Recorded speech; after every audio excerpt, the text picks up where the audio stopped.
Hello Steelers, and welcome to this review of Square Bashing, the First World War rules by Peter Pigg. This is from the Rules for the Common Men team. It was first originally published back in 2012. You can still get it over at Peter Pigg's website. I believe it might only be in PDF at this point. They're probably still sending out hard copies, or if not, you could probably find it elsewhere in hard copy anyway. I've had it since I think it was published, so about 2012. I've had this for about 10 years and it's been one of my favourite and my friends' favourite games since publication. This is the second edition of the rules. There is a first edition which was quite different, apart from the fact that you were using, instead of 6-inch grids in Square Bashing 2, you were using 12-inch grids. I'm going to address that elephant in the room. It is a game that is based on grids, and I know that whenever I talk about games that are based on grids, a lot of people say, oh, I don't like playing on grids. You might want to turn off now because this is a gridded game. Let's just talk about that very quickly.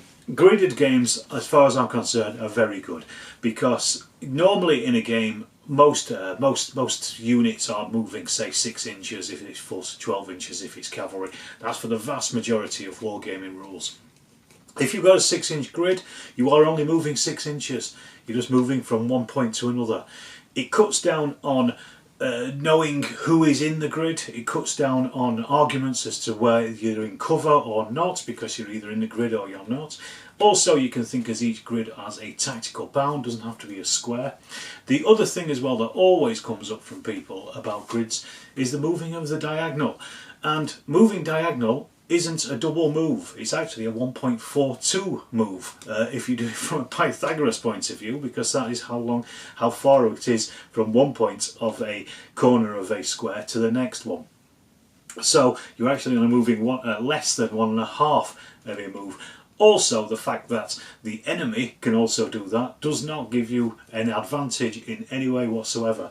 That said, in Peter Pigg's Square Bashing, you cannot move diagonally anyway, you can only move orthogonally, so that's up, down, left and right. So that completely cuts all of that out, which to me is quite good because it feels as though it's the communication and the movement of large forces in the First World War. I think it kind of encapsulates that pretty well. Just to follow on from that, it is actually a battalion level game. The smallest unit that you will be using is a battalion. In the old rules in Square Bashing, they used to base them, I think it was on 20mm or 25mm by 25mm squares, Peter Pigg bases basically, and they have 4 on them.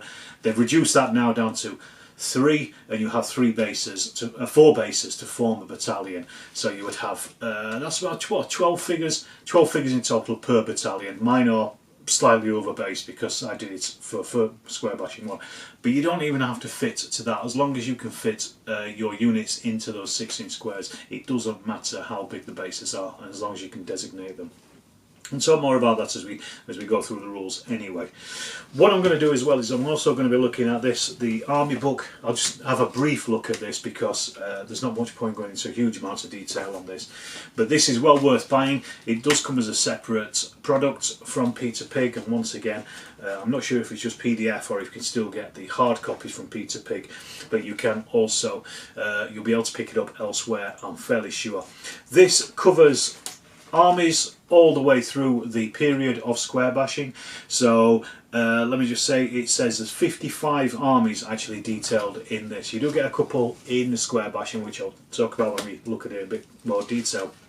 But you've basically got 55 armies, and you are going here, it's all bolt action rifle stuff. So we're starting with the US Army in the 1898, running all the way through to the Paraguayan Army in the Chaco War of 1928 to 35. I think that's the latest date. So basically everything between 1898 and 1935. And of my interest, obviously, is the First World War, so I'll be looking at some of those. And I think the armies that are in here really do reflect the armies of the time at the level that this game is played at, which is pretty much brigade level, because you have multiple, well, it's multiple brigades, so you're almost getting up to corps level, but it is basically, you've got battalions, several battalions on the table. Usually, I think most you would probably have about 12 battalions on the table of an average game. That's generally how many we end up playing with, so it's usually you might have 3 experienced battalions along with 9 or so inexperienced battalions, or just regular battalions should I say, and then if you were to have an inexperienced army, you would have a lot more battalions. But I'd say probably about 10 to 12 is probably about average, and as I say, each of those battalions is then made up of four individual bases, which you could say represents each of those companies. But what we'll do is I will jump into the rules. We'll have a deep look at them. I'll set up the camera again, and we'll have a deep look at these and just show you and talk about some of the concepts and these. And as I say, these I think are a really good set of rules. They're really fun. I don't think we've ever had a bad game of square bashing, apart from the very first one that we played, Square Bashing 2, when there was a couple of things in there that weren't particularly clear, and I'll talk about that again as we're going through the rules. This is something that seems to be a problem with a lot of Peter Pig games, is sometimes rules are not always clarified, so it's quite difficult just to actually get your head around a couple of the concepts. But I'll talk about that as we get into the rules themselves, and you can see exactly for yourself how these rules work and how much fun they are. Okay, so here is the book itself. As you can see, the base book comes with this extra quick reference sheet, which I've done a photocopy of this and laminated it for my own use as well, and this has just got everything on it. It is a pretty simple game as well, to be honest. Once you've played it a couple of times, most of this stuff is really nice and intuitive. It's a bucket of dice games, so you will be adding dice to a pool when it comes to the fighting. We'll talk more about that when I get to the rules in the actual rules themselves. And then we also have as well, as I say, the Square Bashing Army book, which covers a lot of rules here. 64 pages for this one. Let's just have a quick look. Can't remember exactly how many it is. 81 pages for the rules themselves. So, first of all, to mention, it is Rules for Battles in the Age of Bolt Action Rifle, 1900 to 1928. So it covers quite a large area. But the original Square Bashing was based on the First World War. You've got a First World War picture on the front, which I quite like actually. It's a Gary Chalk one, who used to do artwork for the Fighting Fantasy books and for Games Workshop as well. So it's lovely to see his work on the front. And this is, I think, by far probably the nicest of the Peter Pig rules that I've seen. I will talk about that as well in a bit, because their rules are not particularly aesthetic, shall we say, and I think it's the same with Square Bashing as well. But you know, persevere with it, and I think you'll find a very good game in this. We also have here, we're starting up, we've got a battle record sheet. I will talk more about that because there's a really nice pre-game development, basically, where you both have an artillery duel and it goes on for about a week or so, and this is a countdown to the battle. So if you just wanted to play a pick-up game in your club, you can do just by playing this countdown. And it's a really nice, relatively innovative system that not many other kind of rules use. Think about things like, you know, the patrol phase in Chain of Command, for example, or even the pre-game part of Poor Bloody Infantry, PBI, which I will be doing a review for in future. And this is a similar kind of thing that Peter Pig games now seem to have in. Anyway, we'll talk about that more. So, we've got the introduction, the overview as well. We've got the ground scale here. Ground scale 6 inches, 1 square is approximately 360 metres. So that gives you an idea that each of the squares on the tabletop are about 360 metres. And each model figure is about 50 men. So we're talking about, you know, a company of about 150 men represented by those 3 figures on those bases. And we have some of the terms and definitions for all the bits and pieces. Not going to go through all this, but this just gives you a nice description of what things are. And this is, like I say, compared to things like PBI, where it's not a particularly nice set of rules, this is a much better presented set of rules by Peter Pig. I've not really looked at any of the other ones, so I couldn't really speak to those, but certainly this looks a lot better than, say, PBI, for example. And then we have some examples here just of how many units you want. Yes, they're on 3x3 centimetres. This is the normal base size for Peter Pig figures, so that's basically about an inch by an inch if you're working in old money. And it says 12 figures shared between 4 bases. So basically that's going to be 3 on each of the bases if you want. You can put them how you want. And this is a battalion, so each base arguably would be a company. Now, there is one thing here that it doesn't mention, is half bases. These are for casualties, and this is a thing that really we just could not understand, because not only do you use casualty figures for morale, so you can use dead figures, Peter Pig's dead figures, for morale markers, which is a nice easy way to show how much morale is in the square that's been affected, but you also use what are called half bases as well, and this is something that confused us. What I did, I got around this by making some extra bases with a dead figure on them, but also a couple of figures, just to show, because each of these takes 2 hits. So you have a full base, then a half base, full base, half base, all the way down until they're destroyed finally. And this confused us. It's not defined in the rules, unfortunately. It would be nice to see that if it just said, also make some half bases as well. It's a throwaway phrase that comes up, so it's something to be aware of. But it's something that, as I say, threw us completely. But I'm fairly sure somebody with a bigger brain than myself and my friends could probably work it out themselves. Then we have the game size and the table size. This is actually quite a small table. You can play this on a 3x4, unless you wanted to make the squares smaller, which you could. They are nominally 6 inch, so you are normally playing on a 3x4. So that gives you. It says even here how big you want a game. You can take it all the way up to 6 foot by 3 foot if you wanted to, and the quick game is generally 8x6 squares, and it can go all the way up to, as I say, 12x6. So if you wanted 3-inch squares, you could even half the amount of that. So you could take that down to 2 foot by 1.5 foot, depending on the size of your figures, of the bases, and also just of your table. So it's really nice for that. It doesn't matter so much. It is also a points game as well. I'm not massively keen on points, as I've probably mentioned in the past in other reviews and things, but I do use them a lot for square bashing, and I'm not sure why they get a pass, but they certainly do. And you can go from the defender having 450 points through to the attacker having 620 points. That's your average pickup game, and then the standard game you will both have 620, and there are depletions. I'll talk about those in a second. Really nice part of the opening of the game, and then up to a big game of 900 per player as well. And then also it tells you how many pieces of scenery each player should provide for the game as well. Here's the points cost. Just to explain some of the quick game stuff.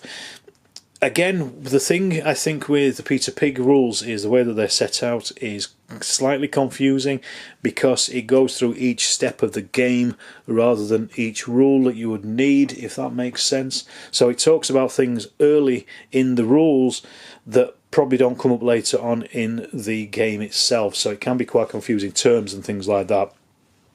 So you have to read through these a couple of times, and I think really just getting them on the table and try them out slowly, just find a little bit of time just to chip away at some of these particular rules, and then it does make sense. Eventually it makes sense, and it is a very good game, as I keep saying. So we've got the points cost here for various units, and you can see most things are made up of 4 bases. So infantry, stormtroopers, cavalry, for example. Artillery is mounted on 1 base. We also have machine guns on 1 base. Flamethrowers are on base, tanks, all that kind of stuff, and you also then have a higher command base as well. And then it gives you the points cost. So just to go through these, a regular infantry unit is 40 points, a reservist is 21, so almost half the price, whereas a professional unit is 55, so not exactly double, just put a little bit more, so you can see almost immediately how many more reservists and professionals you're going to get to your regulars. So as I say, on average we find that it seems to be, for an attacker with about 650 points, it's around about 12 infantry battalions for the attacker, and probably somewhere between 8 and 9 for the defender as well. That's just generally using regular. So here is an example of a 1916 British one, and this would make up of 4 regular battalions, 4 reservist battalions, 3 professional battalions, so already we've got 8, 11, that's infantry battalions, 5 machine guns, 4 artillery, and then 2 heavy tanks, and that would give you a total of 619 points. So that would be your basic game. So that's the kind of thing you're looking for when you're going for these. And as I say, remember, each one of these is going to have about 12 figures in each battalion, thereabouts. So that gives you a rough idea of how many you're going to be. And then we've got a couple of examples here of armies. So we've got the British Army from 1918. This here has a professional infantry unit, 8 regular, 2 heavy tanks, 5 machine guns, 6 field guns, and a higher command base. All total up to 620 points. So as I say, that's 9 infantry, and then bits and pieces on top of that as well. But then over here we've got a Russian 1914 army, and this is 5 regular, 10 reservists, a regular cavalry unit, 2 reservist cavalries, 4 machine guns, 4 field guns, and a higher command base, and that's 614 points.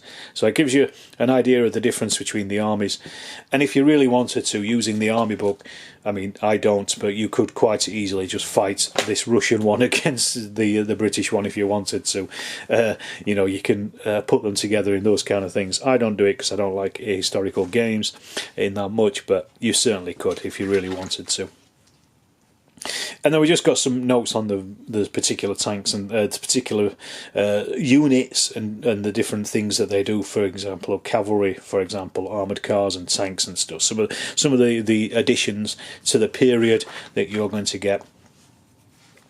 Then we've got the game set up here. This just shows us really each of the steps, the 18 steps it takes to get to the game itself, which sounds like a lot.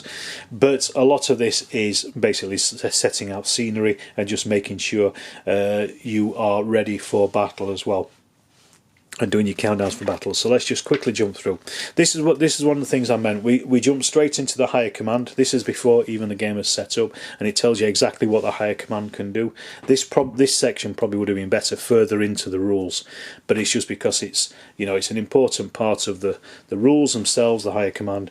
So I assume that's why they put them here. So it doesn't always make sense when you're reading this stuff because it's using a lot of terms that have yet to come up in the rules themselves, or for the reader or the player to understand.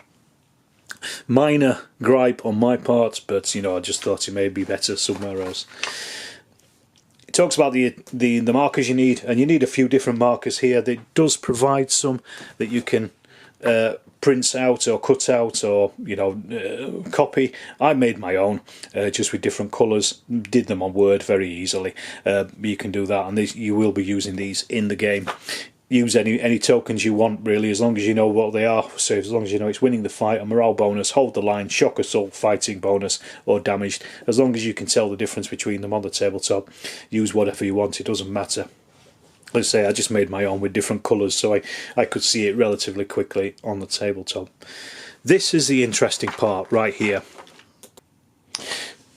So we have here the battle intensity. This is who is the attacker and the defender, and this is a really nice little system. I'm not going to go into it too much here, but basically what you do is between the two players, you both bring your armies to the table. If you don't want to play an attack-defend scenario, a basic one, this decides who is the attacker-defender.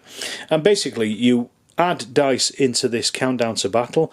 You can use up to 16, and you can only put a maximum of 6 in each of the days as you're rolling. You roll those dice, and every 5 and 6 that you get out, and you roll them together, you do them in secret, then reveal them together.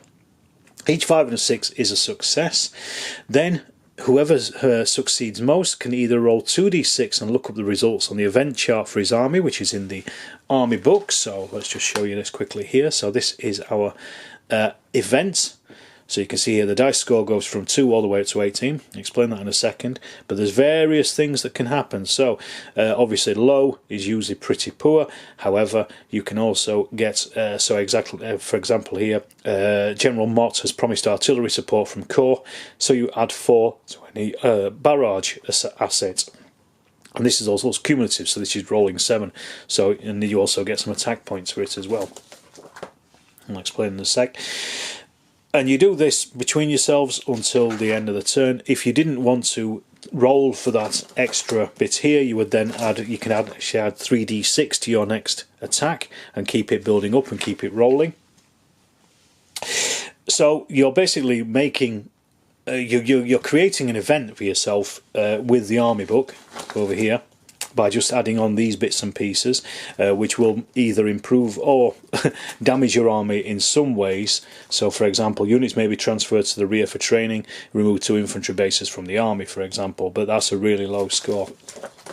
But you can get a +6 onto this as well if you carry over your successors instead of adding them onto the next day.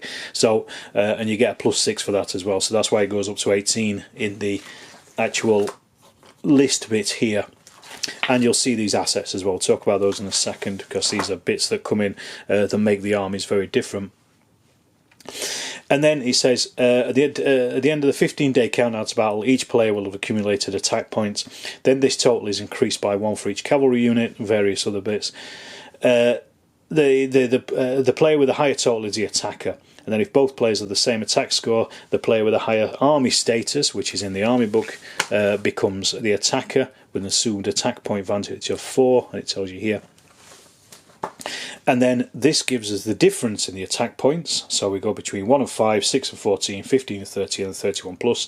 And we've got reconnaissance in force, attack in force, attack along the sector, and then also the big push as well. And this then basically shows how many dice you have to roll for your enemy's depletions. So it's between 5 and 6 dice. And for each unit that the enemy has on the table, you roll these dice, and for every, I think it's either 5 or 6 depending on what the actual unit is, you remove bases from their battalions. So obviously you can tell if you're rolling 8 dice, there's a more chance of them going to be removing units. So it's a really nice way of just knocking down the enemy early on. And you can basically, you know, although you've got 16 dice to put in here, if you wanted to, you could stack them all up pretty early on to take those wins, and then just keep adding those bonus dices on towards towards the end of the week as well. So you can really stack it. It's a really nice, elegant, quick way of just working out who's going to attack and defend. Right, scenery. It's been a little bit complicated to explain, but it works really, really nicely, I've got to say. So you can probably tell I'm struggling a little bit just to how to get it across. But yes, it's basically a nice, simple 5 or 10 minute pre-battle just to show who is going to be the attack and defender. Then we've also got scenery. Cover all the scenery. I mean, this is all basic stuff. And then we do actually have layouts as well, and we've got to layout objectives. We have 4 objectives in each game in general, obviously unless you're doing it scenario specific, and then you lay out various other bits and scenery.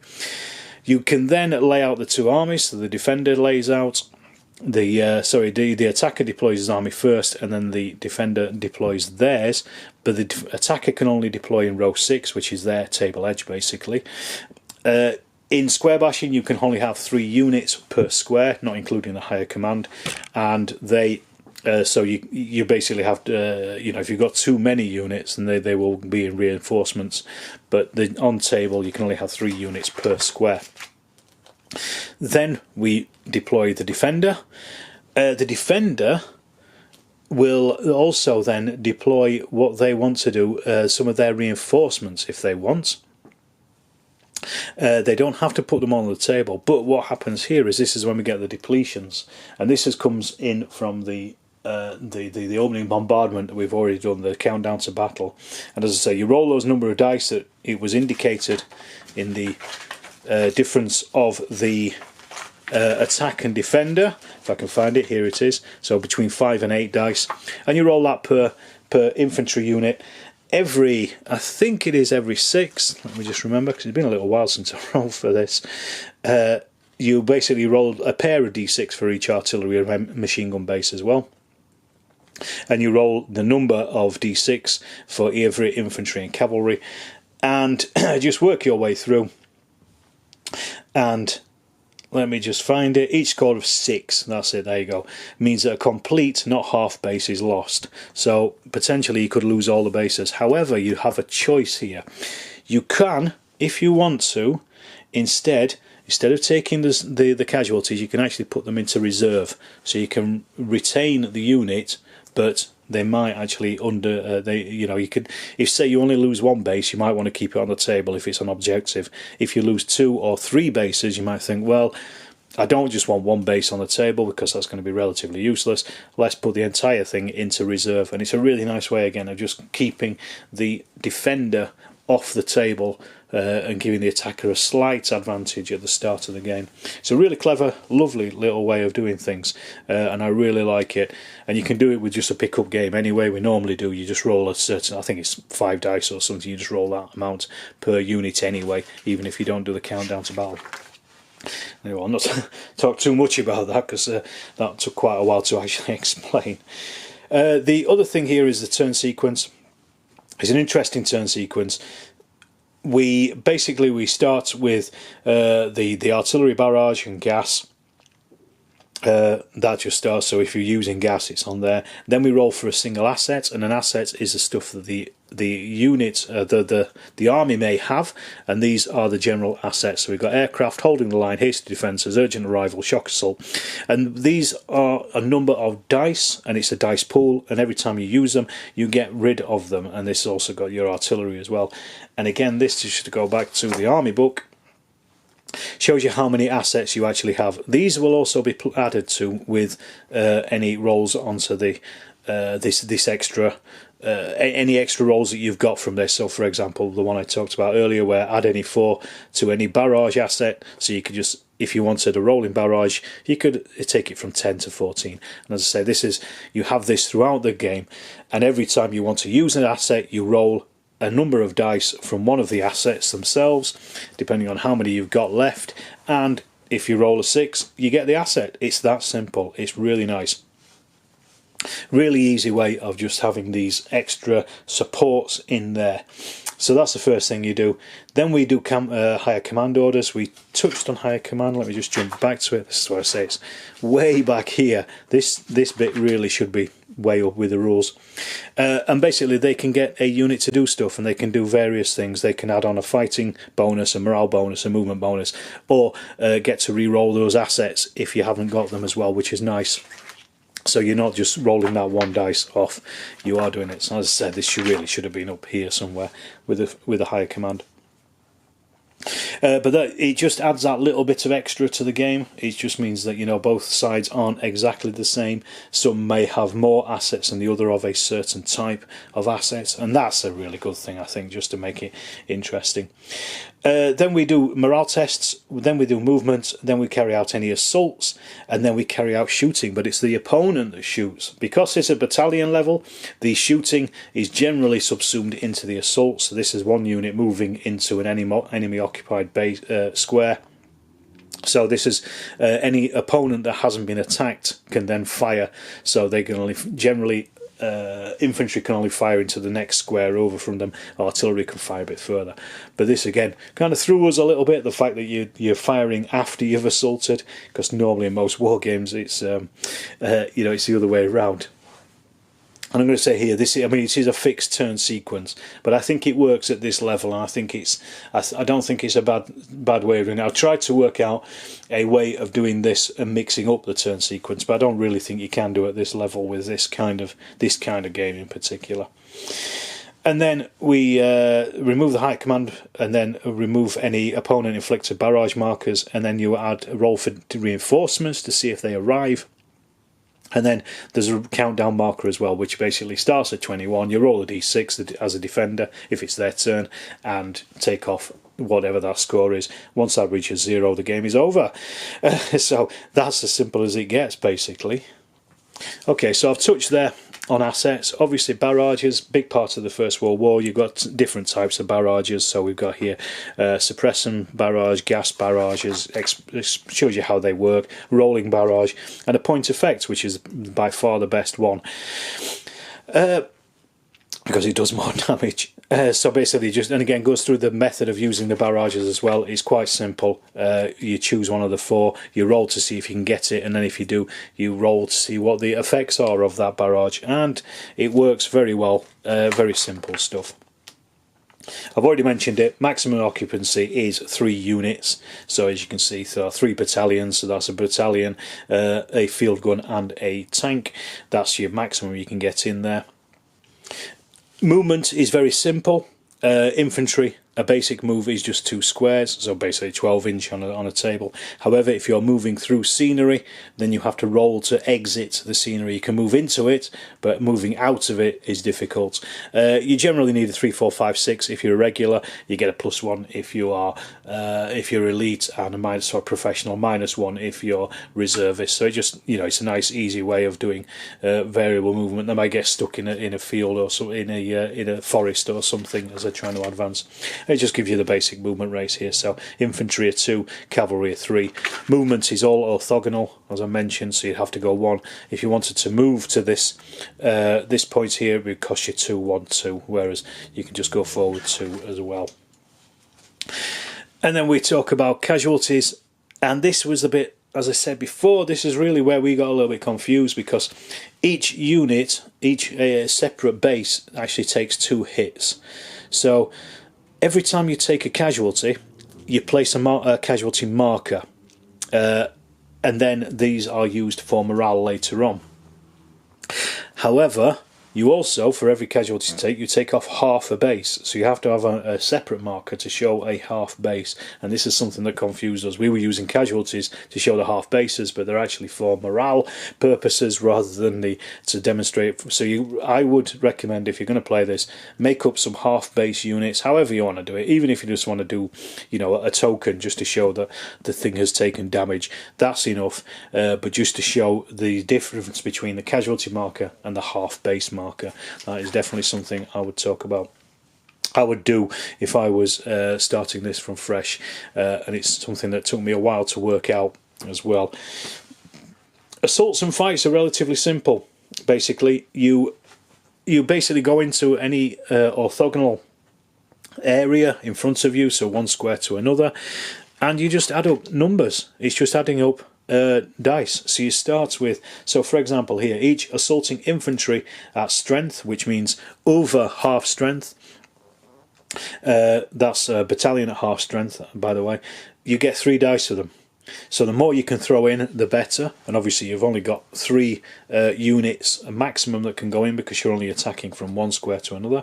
But then you also get any supporting as well. You also get extras for assaulting the flank. You also get as well other dice as well for winning the fight bonuses and fighting bonuses and shock assaults and other various things. And there's obviously some minus as well if it's got contains a hill, if you've got hasty defences, or if there's trenches and force, because obviously First World War and all that. And then each 5 and a 6 is a hit. Very simple. The target does exactly the same, they just add up. So for every infantry or cavalry they get 2 dice. And then also, like for things like for a machine gun, which is not damaged, which again, if you do have machine guns, take 2 hits, as do artillery. So if it's undamaged, you get 5 dice for your machine guns, so they're pretty good in the defence. That's what they're all about. But you also get support as well, so it's really a game about trying not to have units isolated, and to having units supporting not only the defence but also the attack as well. And it works if you play it right and if you get the right support in the right place, and that's what it's all about. And again, a 5 or a 6 is a hit. You just basically just mentions here the support squares, a few examples of the fighting as well, and then basically you also you choose however many hits there are on each side. You then get a roll to save them. So infantry will save on a 4, 5 or 6, +1 if professional, -1 if reservist, for example. Tanks and machine guns and things save more, they're 3s up, +1 for being in a trench if you're a machine gun. If they fail, half a base is removed. And as I say, this is where you really need that half base marker, or just to put a token down to show that it's taken 1 hit at least. And then whoever has caused the most hits is the outcome. So either the assaulter wins or the draw. Well, it says there's no draws because the defender always wins a draw, so either the assaulter wins it or the attacker does, and then it just shows you what happens afterwards. Pretty simple. Shooting is very simple. it's almost desultory, to be honest. And it's just something that you kind of do, and as I say, it generally comes from the defender. They do it straight after the attacker has attacked. As long as their units haven't been attacked, they can then shoot. You roll 1 dice for for an infantry battalion firing, and a 6 is a hit. For artillery, it's 3d6. For machine guns, they get 2d6. So as I say, it's not great, but it's worthwhile doing, because they can score hits and they can deplete the enemy, if you at least. And then this comes into morale as well. Basically, morale is really done on the square, and it's about the amount of casualties that are in that square. So it's kind of showing you how many men are being killed as well. Or just taking casualties, taking injuries and things as well. So you do it square by square, and for each dice, each casualty, you roll dice, and again it's another bucket of dice, and a 4, 5 or a 6 is a failure. Various outcomes of those failures. If it's just 1, they're steady, they can't leave the square. If it's 2, they will retire, and then if it's 3 or more, they run. That's how morale is done. Very simple, very quick, very easy, and it works really well as well. So it's worthwhile thinking about where you're going to assault, how you're going to assault, what you're supporting with, and what you've got around you to be able to get into those squares that you're assaulting. If you do a long line of piecemeal attacks, it's just not going to work. If you spearhead those attacks, it's going to work a lot better, as it did in the First World War. Touch there on reinforcements. You just roll them. You can either bring reinforcements on. You'll need a 6. You roll one dice for each unit, and a 6, then they can arrive on any available base edge. Or you can use a single unit which automatically arrives. Or you can have 1 automatic arrival, and also then 2 attempts for a second, with a 6 for a second arrival, but that's got to come onto a road on the edge. So again, quite a nice, just a bit of choice for the player to bring on their reinforcements. Game length, as I've mentioned, starts on 21. You roll the d6, take that off. When it gets to 0, game over, unless the attacker has taken out the objectives.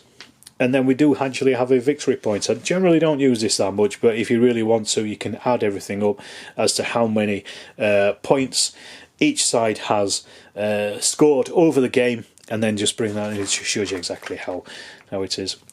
Then finally we get onto some of the other bits and pieces here. So we've got the army statuses for the games as well, and a couple of examples as well here for these, and also events charts, which, as I say, are already in the army books anyway. Bits of detail on the trenches. We have a little bit more about forts as well, more about canals. So this is all stuff that is, of the period, definitely. Stormtroopers, flamethrowers, trains. Extra rules, which I'm not going to go into a huge amount, and just some of the other stuff as well with the Russian Civil War. Some pictures of tanks here, and I believe that Sean Clark is in one of these photographs from God's Own Scale. I believe that might be Sean there at the back, if I'm right, from about 10 years ago, looking a lot younger.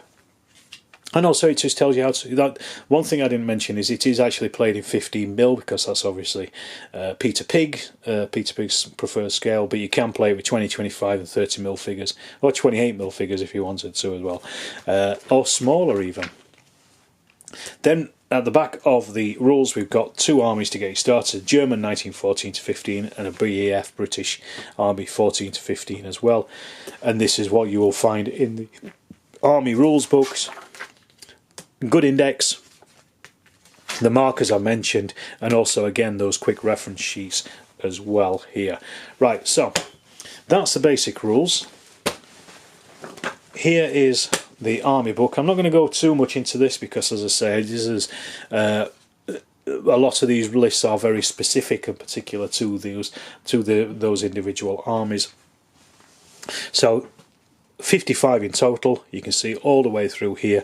If you want to pause this video, you should be able to read most of these, but we've got everything, as I say, from the US Army in 1898 up to the Paraguayan Army, the Chaco War, First World War stuff is in about this middle area here. This is the stuff I'm more interested in. But we've got also the Russian Civil War as well, and also Mexican revolutionary armies as well. So Turkish armies, British Revolution left-wing armies, German Spartacists and the Freikorps. So you can even do those communist versus fascist clashes in the 20s and 30s, and almost real British Civil War kind of stuff.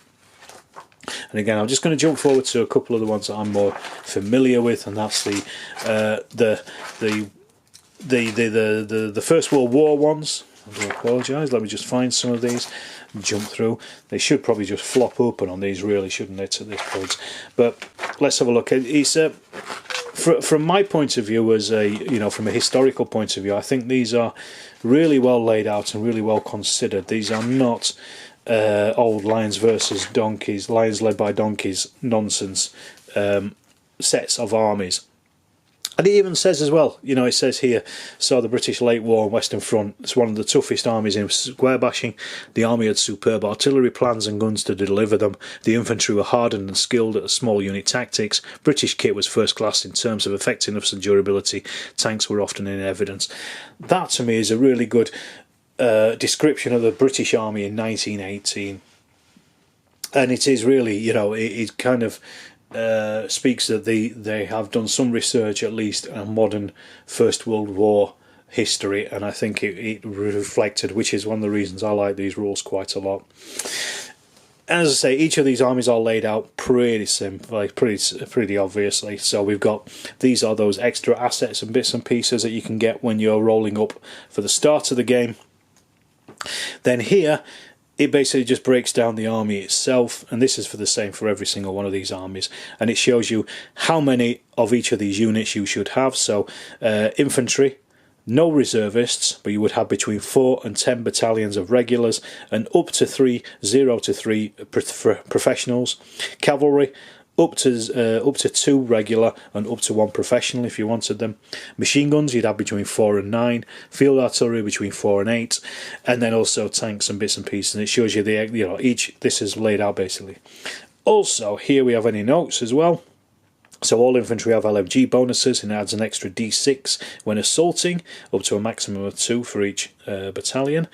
And then you add 3 points to the cost of all infantry if that's what you're doing, if that's what you're using the LMG armed troops. And then we've also got the assets. So this is those pools of dice that you would be using up as you're going through the game. So for example, aircraft, they've got 10 dice at the start of the game, so you can spend those how you want in the asset phase. You could roll 5 dice in one phase, 5 dice in the other phase, 2 dice for the next 5 phases to try and bring aircraft on. Obviously, the fewer dice you're rolling, the less chance you've got to roll in those 6s. So that kind of gives you an idea of the background of the assets and how they work, and how the game book itself works as well.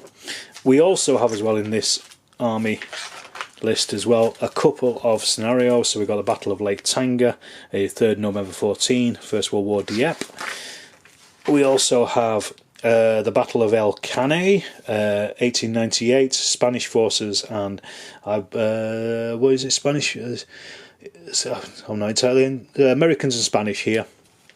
Battle of San Juan Hill, same again, Spanish and Americans here. So although, I use this as First World War, this is definitely, you can use it for anything you want. And then we also have the 8th Army, 8th of August 1918, Battle of Amiens, which was the Black Day of the German Army, as said by, I think it was Ludendorff. So again, this just gives you the breakdown, so a nice scenario there, so you can pick these up, you can work towards these if you don't want to make your own armies up yourself. Alright, so that kind of brings me to the end of that walkthrough review, look at square bashing and the square bashing army. A great First World War set of wargaming rules, I think. I think these are well worth checking out. As I say, the first read might be a bit difficult. but I would say certainly persevere with them. We haven't had a bad game of square bashing since, and I've played it now for 10 years. I think it's a really good entertaining game. It's really easy, simple for people to pick up once at least one of you knows how to play it. And we don't need to refer to the rules very often. We just generally play everything off the quick reference sheet, occasionally checking one or two things, but most stuff it's all on here, and this is all you need. Alright, I say I shall leave it at that. Thanks for watching this Storm of Steel review. I hope you've enjoyed it. If you have, let me know in the comments. Tell me what you think of square bashing. Do you like it? Is it your kind of game? If you haven't subscribed to the channel, please do. And also, if you want to, please do check out my Patreon and the channel memberships, where you will get videos early access videos, and also ad-free as well. So if that's something you're interested in doing, you want to support the channel, then please do. And I shall see you in the next Storm of Steel video.